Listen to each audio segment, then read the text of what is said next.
Deputy CM Pawan Kalyan పై అవాకులు చెవాకులు పేలితే చూస్తూ ఊరుకునేది లేదని విశాఖ దక్షిణ ఎమ్మెల్యే వంశీకృష్ణ శ్రీనివాస్ ఆగ్రహం వ్యక్తం చేశారు. పవన్ పై వైసీపీ నేతల వ్యాఖ్యలను ఎమ్మెల్యే ఖండించారు. ప్రజలు ఇప్పటికే 11 సీట్లకు పరిమితం చేసినా గొడ్డలి పార్టీ నేతలకు బుద్ధి రాలేదని మండిపడ్డారు. ఎక్కడన్నా ఏ చిన్న ఇష్యూ జరిగినా సరే పవన్ కళ్యాణ్ గారు కులము, లేకపోతే పవన్ కళ్యాణ్ గారు కులము.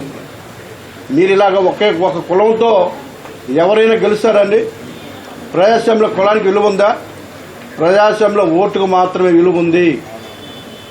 ఈ విషయాన్ని మీరు గుర్తుపెట్టుకోవాలి.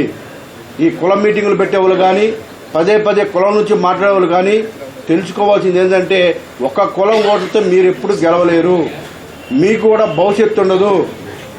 24 గంటల కులం అంటుంటే మీ భవిష్యత్తు కూడా ఉండకుండా ఇతర కులాలన్నీ కూడా గమనిస్తుంటాయన్న విషయాన్ని గుర్తుపెట్టుకొని, నిద్ర లేచిన దగ్గర నుంచి కులం అని మీటింగులు పెట్టి, లేకపోతే కులం అని చెప్పేసి పవన్ కళ్యాణ్ గారి మీదకి వెళ్ళిపోవడం కాదు.